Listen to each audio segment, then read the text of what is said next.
¿Qué tal, mis hermanos? ¿Cómo están? Que Dios les bendiga. Soy Jimmy Carranza del Apostolado Católico de Formación Cristiana Beato Juan Pablo II. Hoy vamos a tocar un tema que en alguna ocasión ya lo hemos abordado desde la franja de fe de la señal positiva Agape TV Canal 8. Sin embargo, es importante que recapitulemos sobre este tema para conocer de manera muy clara y objetiva lo que piensa la Iglesia sobre el origen del mal. Un criterio y un pensamiento que está muy por encima de lo que subjetivamente la gente afirma, basados en los estereotipos conceptuales que se dan sobre el origen del bien y el mal.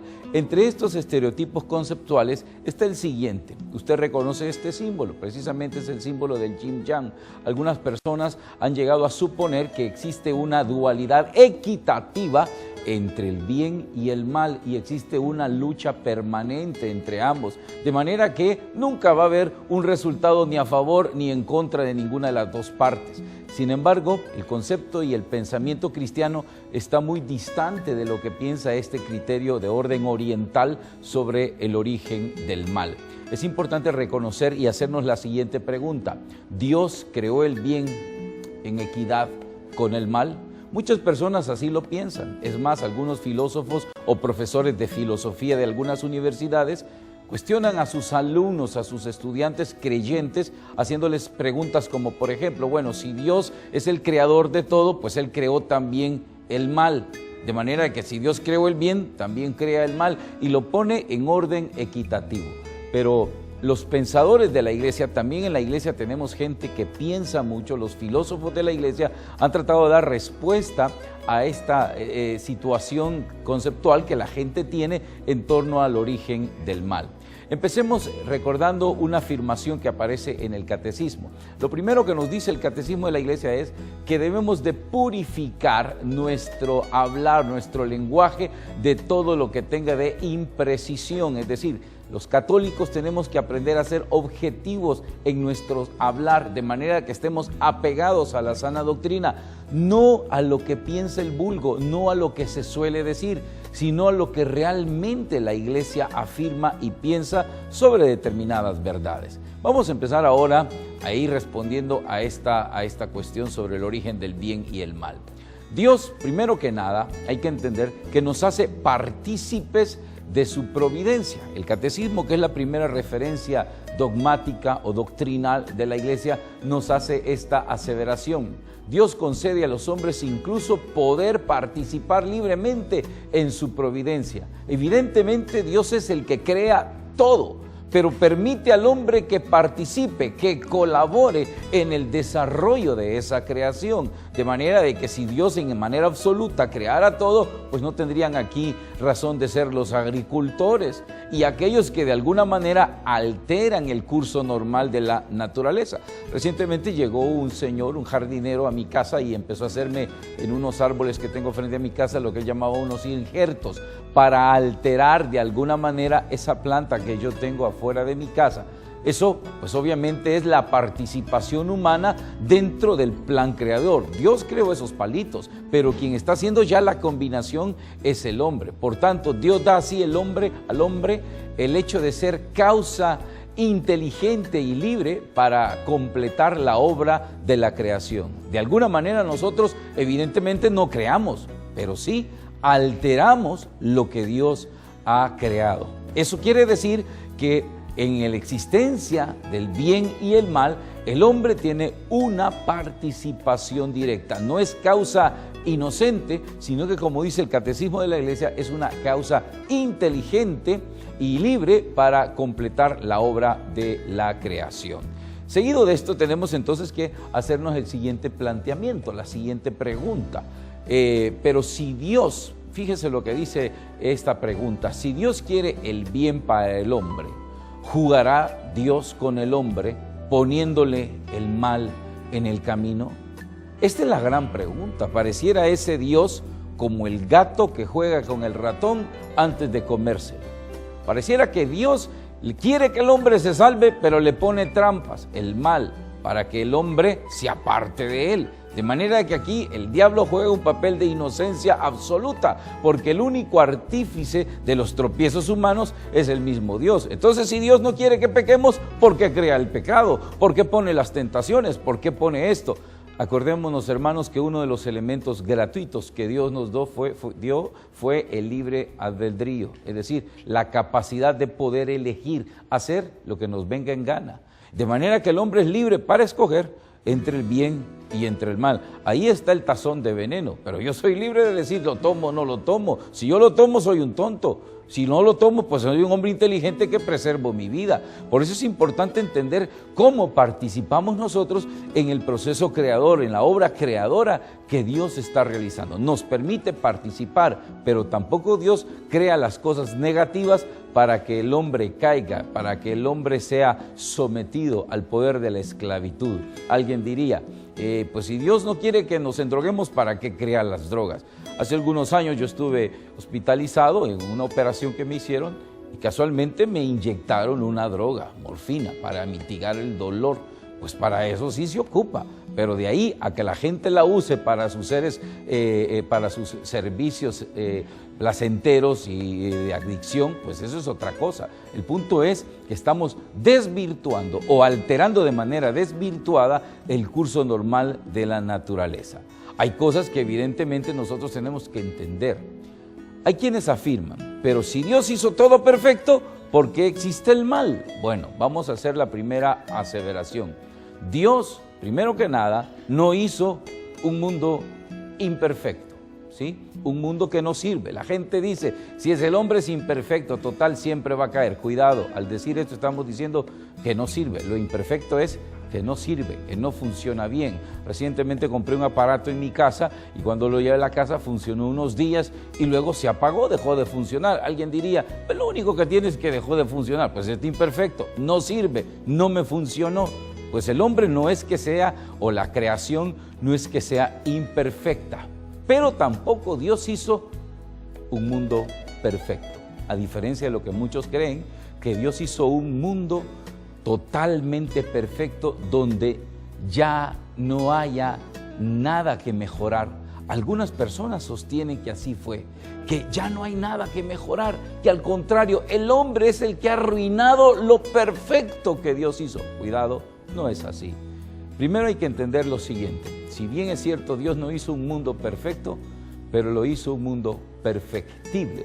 Fue Santo Tomás de Aquino, uno de los filósofos cristianos, que desarrolló la tesis sobre el estado de vía hacia la propia perfección, aduciendo que el mundo, si no es perfecto y tampoco imperfecto, es un mundo perfectible.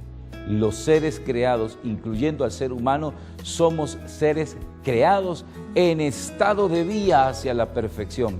Por eso la superación, el desarrollo, la toma de control de la propia vida es deber no solo de los cristianos, sino incluso de todos los humanos. No se admite a personas que no busquen su propia superación, sobre todo en el mundo cristiano. Se supone que nos hacemos cristianos no para ser buena gente y que ya no decimos malas palabras y que ya no tomamos cerveza. No solo para eso, sino porque nos convertimos en personas que estamos desarrollando un nuevo esquema de vida. El apóstol Pablo dice, de manera que los que estamos en Cristo somos nuevas criaturas. Todo lo viejo pasó, todas las cosas hoy son hechas nuevas. Ese mundo al que estamos llamados, ese mundo de perfección al que debemos desarrollar y crear, es el que usted y yo estamos trabajando para hacerlo mejor.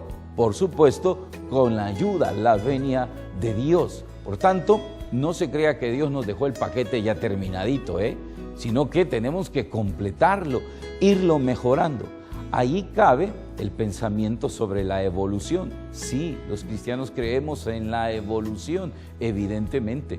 No crea que estamos en contra de la evolución como algunas personas piensan, que sostienen de que no, que los cristianos estamos en contra de la tesis evolutiva. No, estábamos en contra de la tesis que sostenía que usted y yo veníamos del mono. Eso no es cierto. Nosotros venimos de un proceso evolutivo que nos llevó desde ser el Erectus Micanthropus, el hombre de Neandertal, hasta llegar a ser lo que somos.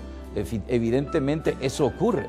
Pero decir de que nosotros estamos en contra de la evolución no es cierto. El proceso evolutivo ha sido demostrado a través de los registros arqueológicos que dan muestra clara y evidente cómo las especies han sufrido un proceso evolutivo. Pero ese proceso evolutivo le vamos a llamar también un proceso de superación, donde nos vamos adaptando, volviéndonos más resistentes a determinadas realidades y elementos que en el clima, en el ambiente se están dando.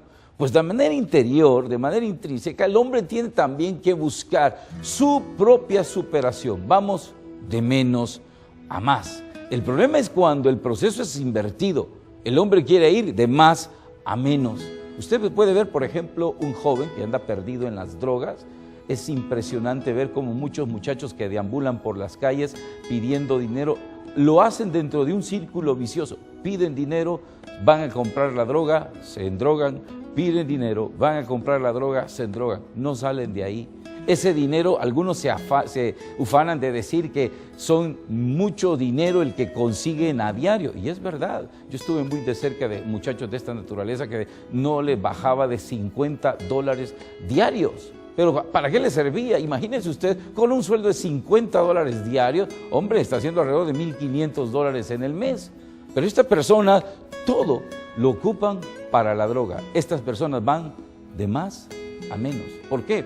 Yo que soy padre, recuerdo a mis hijos cuando los tuve en mis brazos y ahora que los veo grandes, los veo muchachos de bien, muchachos que se están superando, mi hija que está en la universidad, mi hijo que pronto va a entrar a la universidad, pues eso es bueno, pero ¿se imagina lo que siente un padre cuando tuvo a sus hijos en sus brazos y lejos de ser esa linda criatura, ahora se convierte en un ente no grato para la sociedad? Esa persona va de más a menos. Y ese no es el papel que Dios quiso para el hombre. Según nos dice Santo Tomás de Aquino, somos personas en estado de vía hacia nuestra propia superación. Ahora bien, dentro de todo esto, vale la pena que empecemos a preguntarnos, ¿y entonces qué pinta el mal en todo esto? Aquí les he puesto una imagen de una roca. Ahí está, una roca puesta en ese muro, no hace nada. No nos va a afectar en lo más mínimo. Pero sin embargo esta roca padece ciertos elementos que les vamos a llamar males físicos. Primero de ellos, la contundencia de esta roca es evidente, se palpa la dureza, el peso que tiene, como un precipicio. La precipitación de un acantilado es un mal físico. Quien se aviente, que no piense que va a salir librado de ahí. La incapacidad del hombre de vivir debajo del agua al no poseer agallas, ese es un mal físico. La incapacidad del hombre de no tener alas para volar, ese es un mal físico querido y creado por Dios. ¿Quién creó esta piedra con esa contundencia? Pues la creó Dios, ¿sí? Eso es lo que llamamos mal físico y así lo atestigua el Catecismo de la Iglesia Católica. Aquí lo podemos ver, si usted alcanza a mirarlo.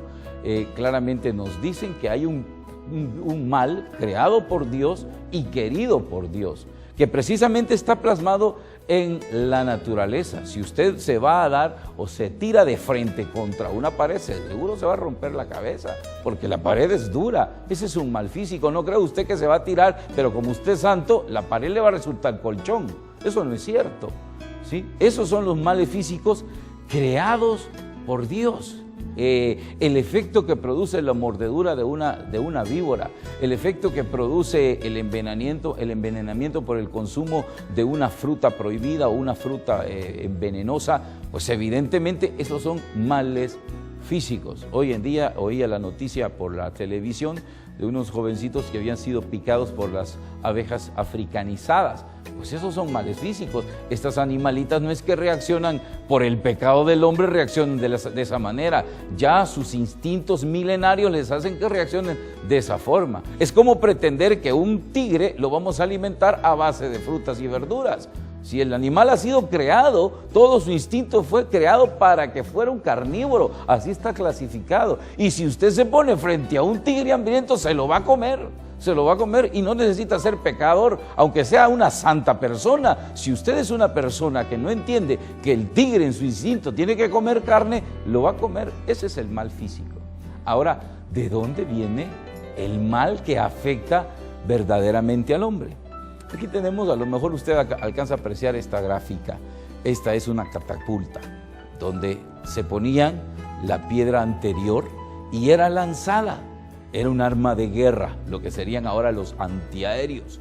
Eran armas de guerra utilizadas para destruir, para matar. La contundencia, el peso de aquella roca, mal físico, al ser puesta con una intención perversa de hacer daño, se le incorporó como producto del corazón distorsionado del hombre, el mal moral. Jesús dijo, no es lo que entra en el hombre lo que hace daño al hombre, sino lo que sale del hombre, porque es en el corazón del hombre donde se generan las perversiones, las malas intenciones. No es ni siquiera en el pensamiento de Dios. Dios no puso la piedra para que los hombres nos agarremos a pedradas. Dios no puso la droga para que los hombres nos endroguemos de a galán. Dios puso cada cosa en la creación con un propósito que va en beneficio, no en detrimento del hombre, sino que lo que busca Dios es la emancipación del hombre a través del uso adecuado de las cosas creadas. Hace unas semanas hablábamos también del tema el buen uso de la libertad. Es decir, Dios nos da la capacidad de elegir y la capacidad de elegir siempre el bien. Pero si yo elijo el mal, pues no le voy a echar la culpa a Dios si las consecuencias de mi mal son evidentes. Pero alguien dirá, ¿pero qué pasa cuando una persona inocente es afectada por el mal? Es que ese es el gran problema, que el mal de muchos no solo afecta de manera personal, sino que afecta de manera colectiva. Y ahí es donde está lo crítico, cuando son afectadas terceras personas, generando con esto un caos. Así de simple, un caos. Cuando hablamos de esto, entonces nosotros tenemos que entender que el mal moral ocurre cuando el hombre le pone una intención negativa a ese mal físico que Dios quiso y creó, pero el hombre lo está utilizando de manera arbitraria. Cuando recordamos la escena del Génesis, vamos a pensar en Caín y Abel. Caín lleno de orgullo, lleno de soberbia, lleno de envidia hacia su hermano Abel, tomó la quijada de un asno. Ahí estaba, el asno, la quijada del asno tiene caracteres físicos malos, el filo del hueso, la dentadura del animal, y con esa quijada del asno vino Caín y acometió contra su hermano matándolo. Pero ¿qué fue lo que hizo que esa quijada se generara un mal? La intención negativa que ya estaba en el corazón de Caín, sus intenciones perversas, su egoísmo. Eso es lo que pasa hoy en día, cuando nuestras intenciones perversas nos mueven a hacer cosas negativas. Ayer yo pasaba por un lugar y miraba un grupo de jóvenes endrogándose y habían agarrado una lata de Coca-Cola y algo estaban haciendo ahí, de ahí estaban consumiendo humo. Yo dije, ¿qué tiene de malo la lata de Coca-Cola? Si eso se puede servir para generar algún dividendo en algunas personas. Pero esta persona le estaba usando para un mal negativo, una cuestión negativa, en drogarse. Entonces, no le echemos la culpa a Dios. ¿Y Dios por qué creó la lata? Pues si Dios no la creó, la creó el aluminio, creó el material con que se hace. Pero quien le pone la mala intención somos nosotros. Dios, por tanto, dice el catecismo, no es de ninguna manera culpable del mal moral. Somos los mismos hombres que, desviados por nuestras intenciones, terminamos engendrando en nuestro corazón el mal que verdaderamente afecta al hombre en su totalidad. Sin embargo, la Iglesia nos enseña que pese al mal humano, Dios siempre sabe sacar un beneficio. Cuando José fue capturado por sus hermanos y vendido como esclavo a unos mercaderes, cualquiera diría, hombre, qué mal el que le hicieron a este muchacho, se pasearon en él, ¿sí? Hicieron algo muy duro, muy grave. Sin embargo, a futuro se vio el beneficio que Dios sacó de la mala intención del hombre. ¿Por qué? Porque Dios siempre tiene algo para ayudarnos. Pues resulta que en la palabra de Dios encontramos que cuando José fue vendido a estos mercaderes, fue a parar dentro de Egipto y se convirtió en un prominente magistrado en la corte egipcia, y eso hizo que los mismos judíos más tarde pudieran alimentarse en tiempo de carestía. Pues sucedió con Jesucristo, aquel al que le hicimos tanto daño, a quien tanto mal le proyectamos, su muerte sirvió para nuestra redención. Hombre, es difícil de entender, pero cierto es que Dios sabe sacar de un mal siempre un beneficio. Yo constantemente le digo a mis hermanos, los formadores del apostolado, hermanos, su servidor Jimmy Carranza nunca pierde. Y no es una frase que refleje soberbia o vanagloria, no es porque yo sea bueno o sea el mejor de todos. Nunca pierdo, porque aún en las situaciones en las que aparentemente pierdo, Dios siempre hace algo para que resulte ganador. Fíjese cómo es Dios de maravilloso. En alguna medida siempre hace que salgamos beneficiados. Y yo cuento una historia muy particular que me ocurrió cuando estaba pequeño con mi madre. Ella se fue del país hace muchos años, pero en la primera ocasión que ella vino, yo recuerdo que le pedí a mi madre que nos trajera un Betamax, que era un aparato de videos de los más antiquísimos, algunos de ustedes ya no los conocen, pero resulta que cuando mi madre vino no traía un Betamax, lo que traía era un VHS, que era el instrumento posterior al Betamax, con más modernidad y otras cosas. Pues resulta que yo me enojé, me molesté con mi madre, le dije, ¿cómo se te ocurre traer esto si aquí en el país no existen? ¿Y dónde voy a tener un cassette? Pero mi madre me decía, hijo, si allá en Estados Unidos, si eso es lo que más abunda y todo el mundo tiene esto, el Betamax ya no existe. Sí, pero eso es allá, no aquí. Yo estaba muy jovencito todavía. Pero resulta que a los pocos meses empezaron a aparecer los VHS en el país. Y yo hago la broma, pero es verdad. ¿Quién cree usted que en mi colonia tenía el primer VHS? Su servidor. ¿Se da cuenta cómo un mal, que yo creía que era mal, terminó siendo un beneficio? Fue un bien. Lo que pasa es que siempre tenemos que estar atentos al beneficio. Lo que pasa es que estamos más pendientes de lo malo. No tengo, me falta, me siento solo, me quitaron, no se puede. La gente ve más lo negativo, pero nunca ve lo que realmente gana. Conozco una familia a la que quiero mucho, que lamentablemente tuvieron un hijo discapacitado mentalmente. Durante vivió esta criatura, resultó un gravamen, una carga, una amorosa carga para esa familia.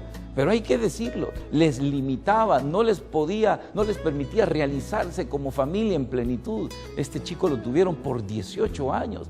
Aunque lo amaban mucho, aunque se desvivían en amor por esta criatura, hay que reconocerlo, no les permitía ser plenos en algunas cosas. Lamentablemente, en una ocasión, el jovencito fallece. Qué mal, qué duro. Murió un ser querido. Sin embargo, ahora esta familia ha podido realizarse de una manera más amplia, porque ya no estaban limitados a la carga que tenían cuando el chico estaba enfermo. Un mal aparente se convirtió en un beneficio a la larga. No es que estemos celebrando, ni mucho menos deseando la muerte de esta criatura, para nada. Esas son cosas que Dios mandó. Pero sin embargo, el dolor que provocó la muerte de este hijo, pues resultó para esta familia un beneficio. Eso es lo que a veces no entendemos. ¿Por qué los males que nos llegan a la larga vienen a resultar beneficios? Pues no lo entendemos porque no vemos, no tenemos una mente visionaria. Es como el que invierte. Los latinoamericanos, normalmente la gran mayoría, los que pertenecemos a la clase pobre, pues seguimos siendo pobres porque tenemos miedo a invertir. Se nos inculca la cultura de no endeudarse, no meterse en deuda, no invertir, y por eso no ganamos. Sin embargo, yo conozco a muchos amigos que son empresarios prominentes, que tienen muchas corporaciones y empresas, son gente que está acostumbrada a invertir y endeudarse, pero a la par de esto está acompañado del trabajo tesonero para poder salir adelante de sus deudas. Esa es la pequeña gran diferencia del visionario. El visionario ve a futuro, invertir para ganar más. En cambio, los que no somos visionarios no vemos en ese proyecto, lo vemos para gastar. Voy al banco, presto dinero para comprarme un BlackBerry último modelo. ¿Y qué gano con eso? Y después, ¿cómo recupero la inversión? Y me quedo pagando sin tener ningún beneficio. Pues hay que entender, mis hermanos, que el Dios lo que quiere es que de alguna manera, aún en los males que se nos presentan, podamos sacar siempre un beneficio en última instancia. Queridos hermanos, recuerden, soy Jimmy Carranza, esta es la iglesia en la que Cristo fundó, somos la Iglesia Católica.